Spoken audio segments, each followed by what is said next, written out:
89లో fiat car ఉంటే మీ నాయనకు licence ఇక్కడ పుట్టకుండంటే ఇప్పుడున్న ఆదిహుసేన్ రెడ్డి, సన్నపాపోడు, మహబూబ్ పీరా వీళ్ళందరూ కలిసి అక్కడ హైదరాబాద్కు తోలుకపోయినా మీ నాయనకు కార్లు లేకుంటే బట్టలు లేకుంటే మీ ఇంటికాడికి వచ్చి అన్న నాకు వెహికల్ లేదన్నా సీక్రెట్లో పోవాలా నాకు థ్రెట్ ఉందంటే హైదరాబాద్ తోలుకుపోయి లైసెన్స్ కోసం తిప్పల బండి వల్ల మేము రా. నువ్వు మాట్లాడతావు మీ ఆయన, నువ్వు ఎప్పుడు రా, నువ్వు పుట్టనే పుట్టా బచ్చగామిగా పెళ్లి కాలే అప్పటికి మీ ఆయనకు.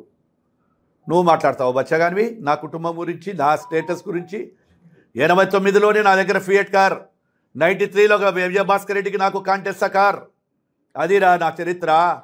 మీ లెక్క దొంగ సారాయి అమ్ముకొని సారాయి వ్యాపారం పెట్టుకొని కమాండర్లో తిరగలే. నువ్వు నా గురించి మాట్లాడుకుంటూ జీపు గురించి నా గురించి ఏమేమో మాట్లాడుతూ ఉన్నావు. అసలు పోటీ చేస్తున్న మీ ఎమ్మెల్యేకు నువ్వా మీ నాయననా? మీ నాయనకు సిగ్గు శరం ఉంటే ఎమ్మెల్యే చేసేది మీ ఆయన ఉంటే మీ నాయన జవాబు చెప్పమని నేను చెప్తా. నీ ఏంటంటే చిల్లర నా కొడుకులకు నేనెందుకు చెప్పాలా? మాట్లాడితే తమ్ముని పట్టుకొని కొడక అంటావు, రారా నా కొడక అంటావు. మీరంటున్నారా కొడక నా కొడక, లఫుట్ నా కొడక. ఏం బిగుతావురా, చంపుతావరా? రా తిరుగుతున్నా మళ్ళీ రోజు ఏదో మళ్ళీ అనుకుంటే పాత మొగోడు కాదంట, అనుకుంటే ఏమో చేస్తాడంట. మీరేమో మీ అమ్మ మాట్లాడచ్చు, మళ్ళీ మా ఇంట్లో నా వ్యాపారం మట్కా పెడతానంట. ఇంట్లో మీ ప్రభుత్వమే కదబ్బా, మట్కా ఉంటే మళ్ళీ మట్కా పెడతారంట, పిల్లలకు మందు దాపుతుంటారంట. ఇడ ఆ కల్చర్ నీదిరా. నీ ఎమ్మడి తిరిగే బ్యాచ్ ఎట్టటోళ్ళు ఒకసారి చూసుకో. నీ ఎమ్మడి తిరిగే సర్కిల్, నీ ఫ్రెండ్స్ ఎట్టటోళ్ళు ఉన్నారు ఒకసారి చూసుకో. సిగ్గుతో తల వంచుకుంటావు నువ్వు ఏమన్నా మాట్లాడితే. నా కొడుకు వ్యాపారం చేస్తే వాని గురించి, ఇక్కడ లేనోని గురించి ఏం చెప్పాము? నువ్వు మాట్లాడిన మాటలకు కొడుకును పెంచే విధానంలో ఏ విధంగా పెంచాలి, ఈ విధంగా కరెక్ట్ కాదు అని చెప్పినాము. దానికి ఉలిక్కిపడి ఏమేమో యాను కాకతీయ హిల్స్లో నా కొడుకు పోయి కొట్టినాడంట, మందిరాలో కొట్టుకుంటూ పోయినాడంట. యాడ కాయలు ఉంటువారా నువ్వు? మరి నేను కాదులే, పేపర్లో వచ్చినది ఏముంది, టీవీలలో చూపించింది ఏముంది?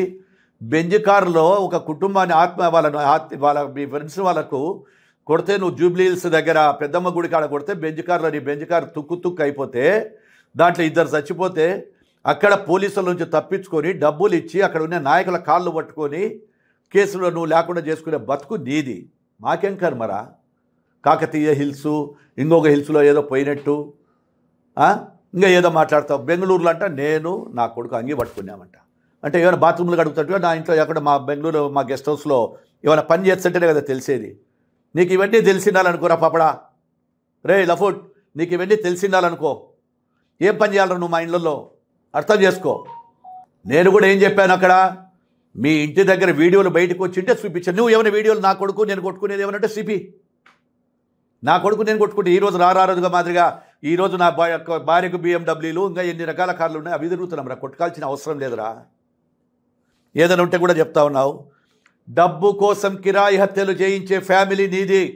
ఇదే మీ మేనమామను కూడా పెట్టించి అప్పుడు బెంగళూరు ఒకరిని హత్య చేస్తే కిరాయి హత్యలు ఎవరు చేశారు? మీ అమ్మ అంతకురాలు కేసులు, హత్య కేసులు ముద్దాయా కాదా? హత్య కేసులు అయితే ఆ రోజు ఏ విధంగా బయటపడినావో, ఏ విధంగా నువ్వు ఎన్నికల్లో గెలిచిన తర్వాత ఆ కేసు పెట్టినటువంటి మహేష్ రెడ్డి వాళ్ళని బెదిరించి నువ్వు రాజీ చేసుకోలేదా? నువ్వా మాట్లాడేది? మాట్లాడుకుంటా ఈరోజు నాకు నీ సర్కిల్ గురించి నువ్వు ఏదో మాట్లాడుతున్నావు. నువ్వు మా గురించి కూడా ఎవరు స్థాయితో ఏందో నాటు సారాయి వ్యాపారం చేసుకోనికి దొంగ సారాయిలు మేం కాదు అందరూ చెప్తా ఉన్నారు. గతంలోనే తోపిడీలు దొంగతనాలు చేసి రైళ్లు కొట్టి పేపర్లలో రాసినాయి. నేను ఎమ్మెల్యే కానీ తోలికే నేనంటే ఆయన ఎవడో బీవీ సుబ్బాడికి భయపడి పారిపోయినానంట. బీవీ సుబ్బాడికి ఎందుకు పారిపోతారబ్బా? ఇది ఏదో కొత్తవి చెప్తావురబ్బా. నీకు ఏమొస్తుంది నోటికి? అది వేసుకున్నావు అంత, అది దగ్గు టాబ్లెట్ వేసుకున్నావు. నీ యొక్క కిక్కులో ఏం మాట్లాడితే ఇది రమ్మంటావు, ఇంకొకరు అంటావు. మీ నాయన మాట్లాడమనరా, నువ్వేందిరా మాట్లాడేది?